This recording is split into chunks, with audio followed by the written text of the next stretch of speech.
विजय निर्धार मेळावा हा मेळाव्याला नाव दिलं गेलं आहे. नेमका काय उद्देश आहे आणि नेमकी तुम्ही उमेदवारीची घोषणा केली नेमकी कशी असणार? जनतेचा आत्मविश्वास हरवू नये, जनतेला आत्मविश्वासात आधार देण्याची भूमिका दिली पाहिजे आणि त्या दृष्टीने आज विजय मेळाव्याचा निर्धार केलेला आहे.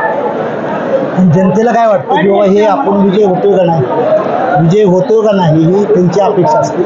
तर लोकांना देखील आपण नेत्यानं काय करायचं असतं, जनतेच्या मनातली भावना ओळखून किंवा हे करण्याचा प्रयत्न केला पाहिजे. म्हणून आज विजय नाव पण आता आज परभणी आणि तुम्ही माडाच्या अनुषंगाने सांगितलं कशा पद्धतीने याचं आम्ही काय केलं, गेली 6 महिन्यापासून बोंगडी बैठका चालल्या त्या दोन्ही मतदारसंघात आणि त्या माध्यमातून आम्ही 90% पोलिंग बूथची रचना तयार केलेली आहे. प्रत्येक गावात जाऊन आमच्या कार्यकर्त्यांनी जाऊन मिटिंग घेतली आहे. आता मी प्रत्येक तालुक्याला 2 दिवस स्वतः देत आहे, प्रत्येक तालुक्याला माडा आणि परभणीमध्ये. आणि तिथं लोकांच्याकडून आम्ही एक वोट एक नोट म्हणजे पैसे बी त्यांच्याकडून घेतो आणि वोटची तयारी करतो. अशा माध्यमातून लोकांना समजून सांगण्याचा प्रयत्न करतो आणि आम्ही सांगू की आम्हाला तुम्ही संधी द्यायचा प्रयत्न करा अशी विनंती करतो. कोणावर टीका टिप्पणी करण्यासाठी आम्ही मिटिंग घेत नाही. आमचं काय आहे ब्लू प्रिंट आमच्या RSPची ती सांगण्यात आम्ही प्रयत्न करतो. मी एका बाजूला भाजप आणि राष्ट्रवादीच्या पण काही गोष्टी आता सांगितलेल्या आहे. नेमकं तुम्ही कशा पद्धतीने बघता भाजपने जी काही आता भाजप हा पक्ष काही वाईट नाही किंवा काँग्रेस बी वाईट नाही, पण 20 वर्षापूर्वी काँग्रेस सत्तेत होतं, तीच काँग्रेस आज भाजपात आलेली आहे. त्यामुळे ओरिजिनल भाजपवाले आहेत ते सध्याला फार फ्रस्ट्रेस अवस्थेत आहे. ओरिजिनल भाजपांची अवस्था माझ्यापेक्षाही तुम्हाला जास्त माहीत आहे आणि त्या माध्यमातून ओरिजिनल भाजपवाल्यांनी देखील मला आशीर्वाद द्यायची भूमिका घेतली.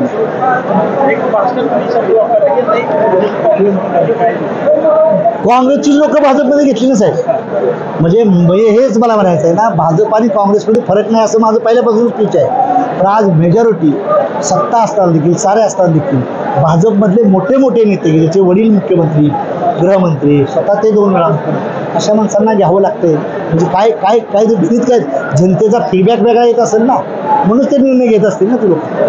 20 तारखेला अधिवेशन बोलवलेलं आहे मराठा आरक्षणाच्या संदर्भात आणि ओबीसीमध्ये धक्का लावू नये अशी तुमची भूमिका आहे. त्यांची काय भूमिका? माझ्या माहितीप्रमाणे पवार साहेब होते, शिंदे साहेब होते, देवेंद्र फडणवीस साहेब होते, अजितदादा होते आणि उद्धव साहेब सुद्धा होते. त्यावेळेस सर्व पक्षांनी भूमिका घेतली होती की ओबीसीच्या आरक्षणाला धक्का न लावता मराठा समाजाला स्पेशल आरक्षण दिलं पाहिजे. आणि माझ्या माहितीप्रमाणे 20 तारखेला तीच चर्चा होती. कारण आता लाखो हरकती आलेल्या आहेत ओबीसी बांधवांच्या आणि मराठा समाज बी आमचाच भाव आहे. ओबीसी आम्ही एकच आहे, परंतु हा खेळ ठेवण्याचा आज जर त्यांना द्यायचं असेल तर आर्थिक त्यांचं चाललेलं आहे त्यांना. आणि माझ्या माहितीप्रमाणे उद्या 20 तारखेला तेच बिल पास होईल, ओबीसीला धक्का न लावता मराठा समाजाला आरक्षण दिलं. आजवरची सर्व इलेक्शन पाणी प्रश्नावर झालेली आहे. प्रत्येक जण असा दावा करतो की पाण्याचा प्रश्न आम्ही सोडवतोय. पाणी प्रश्नाकडे पाण्याच्या ह्याच्यावरती राष्ट्र काय कुठल्या नजरेने बघतो? मी ज्यावेळेस मिनिस्टर होतो तेव्हा रामराजेंना विचारा, ते बिल आणि पैसे फंड मीच दिलता. स्वतः गिरीश महाजनांना इथं मी घेऊन आलतो सोनवडीला, विशेषतः आम्ही बजेटच्या दृष्टीनं खटावला असेल, मानला असेल किंवा फलटणला कोरेगावला अतिरिक्त फंड देण्यासाठी पैसा कमी पडला होता.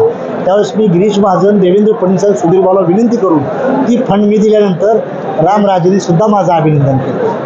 त्यामुळं मी त्या भागातला आहे, दुष्काळी भागातला आहे, मला त्याची व्यथा माहीत आहे. परंतु आम्हाला जास्त दिवस मंत्रीपद संधी बी मिळाली नाही आणि मला इरिगेशन खातं मिळालं असलं तर प्रॉब्लेम नव्हतं, पण मला खातं त्यांनी जातीव दिलं. शेळ्या राखा, मेंढर काढा, दूध काढा, मासे धरा. म्हणजे हे काँग्रेस आणि भाजप नेहमी मंत्रिपदाचे फल देताना त्यांनी आम्हाला ते विचार केलेला नाही ना. त्यामुळं मी पाण्यावर नाही सांगणार. ज्यांनी काँग्रेस आणि BJPने पाण्यावर मतं मागली ते लोकांना जाऊन सांगणार बाबा का दिलं नाही त्यांनी, ह्याचा प्रश्न तुम्ही त्यांना विचारा, एवढंच मी त्यांना सांगणार. भाजपने तुम्हाला उमेदवारी दिली आणि तिकिटावर लढा म्हणजे लढणार. आता मी भाषणात सांगितलं ना साहेब, मागं आता मोठे नेते सांगत होते, आदरणीय मुंडे साहेब असेल, गडकरी साहेब असतील, मोदी साहेब मला बोलले तुम्ही चिन्हावर लढलो नाही ना. मी कशाला पक्ष काढलाय? तुम्ही सर्व मंडळीची पैसे मला देऊन वैक वर्गण करता, ही लोक मला बुटानं मारतील. म्हणून मी माझं छोटंसं का घर असं ना, माझं घर Babasaheb Ambedkar Schedule Caste Federation काढला होता तेव्हा बाबासाहेब आंबेडकरांचे 9 खासदार होते. त्यावेळेस नेहरू त्यांना म्हणले होते की you become a national president of the India.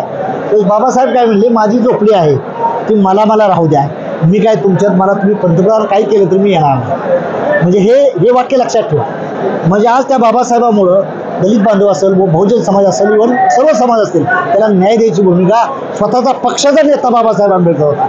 Babasaheb जर दुसऱ्या पक्षाचे नेते असते ते ते काहीच करू शकले नसते.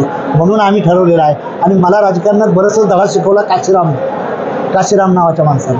त्यामुळं जितकी संख्या वारी उसकी उतनी भागीदारी आणि त्या लेवलनं जर गेलं तर भलं होईल. नंतर मुंडे साहेबांनी मला मुलगा मानला माझ्या जमिनीच्या बाबत. सत्तेचा वापर जो आहे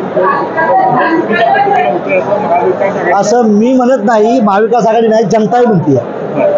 मी सरळ बांधावून फिरत आलो विचारलं तात्या काय झालं काय हो ही कसली ईडी शिडी काय भानगड आहे हो. असा सामान्य अडाणी माणूस जो कधी फिल्टरला बी येत नाही तो माणूस म्हणतोय ईडी बिडी काय भानगड आहे. काँग्रेसच्या काळात बी होत होतं पण त्याला प्रमाण होतं. आता काय झालं तुम्ही आमच्यावर या नाही तर तुम्हाला आम्ही राहून द्या. हे बरोबर नाही. म्हणजे सामान्य लोक याचं जजमेंट घेणार. महायुतीमधून आता हे जे तुम्ही एक प्रकारे जे काही खासदारकीच्या अनुषंगाने आहे त्यामध्ये आता भाजपने याबाबत काही तुम्हाला विचारणा वगैरे झालेली नाही. मला भाजपने विचारलं नाही काँग्रेसने विचारलं नाही. तिने विचारलं असतं तर मी तुम्हाला सांगितलं असतं किंवा ते म्हणतात आम्हाला. मला कुणीच ह्या चौघांनी विचारलं नाही म्हणून आमचं उमेदवार डिक्लेअर झालं. बरंच राजू शेट्टी प्रकाश आंबेडकर किंवा प्रकाश शेट्टी यांच्यावर येऊ शकते का? बिलकुल तसलं काय देखील तसलं अजून चर्चा युतीचं काही चर्चाच नाही. स्वतंत्र आम्ही लढतोय आता सध्या. जे मेन ध्येय आहे तुमचं परभणी माडा आणि परभणी तुम्ही लढणार आहे. आणि मी आज कॉन्फिडन्सली तुम्हाला सांगतो तुम्ही विजयी खासदार म्हणून तुम्हाला सर्वांना पार्टी द्यायला येणार पुन्हा. विकासाचं नाव घेऊन जी लोक एकमेकांच्या विरोधात लढले निवडून आल्यानंतर विकासाचंच कारण देत मांडीला मांडी लावून बसले. याबाबत जनतेमध्ये फारसं समाधानकारक वातावरण नाही. तुमचं म्हणून जनतेने ठरवावं खरं काय आणि खोटं काय. आदल्या दिवशी तुम्ही सांगताय श्वेतपत्रिकेत सांगताय की हा दोष आहे आणि दुसऱ्या दिवशी घेताय.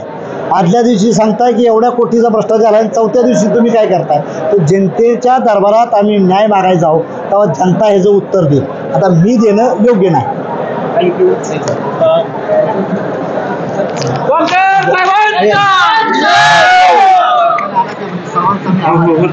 जेवण केल्याशिवाय